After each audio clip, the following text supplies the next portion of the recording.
सातपूर येथील कार्बन नाका येथील दुकानदारानं हप्ता आणि वस्तू देण्यास नकार दिल्यानं संशयितानं डोक्यात कोयता मारून गंभीर जखमी केलं। तसेच सोडविण्यासाठी आलेल्या आई आणि भावालाही मारहाण केल्याचा प्रकार घडलाय। या प्रकरणी श्रमिक नगर परिसरात राहणारे भूषण अहिरे, छोटू गांगुर्डे, संकेत शिंदे या तिघा संशयितांविरोधात सातपूर पोलीस ठाण्यात गुन्हा दाखल करण्यात आलाय। यात आकाश डोंगरे, सुनील डोंगरे, लक्ष्मीबाई डोंगरे हे तिघे जखमी झालेत।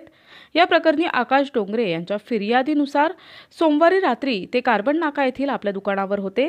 त्यावेळी संशयित भूषण आणि त्याच्या दोघा साथीदारांसह दुकानात आला आणि त्यांनी हप्ता मागितला। दुकानातील काही वस्तूही मागितल्या।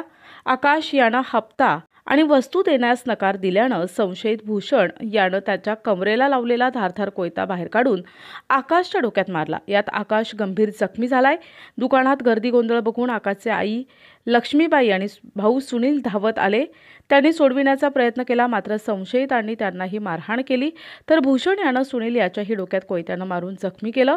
त्यानंतर तुमचा बेत पाहतो असं धमकावून संशयित पळून गेला। या प्रकरणी सातपूर पोलिसात गंभीर मारहाणीचा गुन्हा दाखल केला असून हवालदार बेंडकुळे हे पुढील तपास करत आहेत।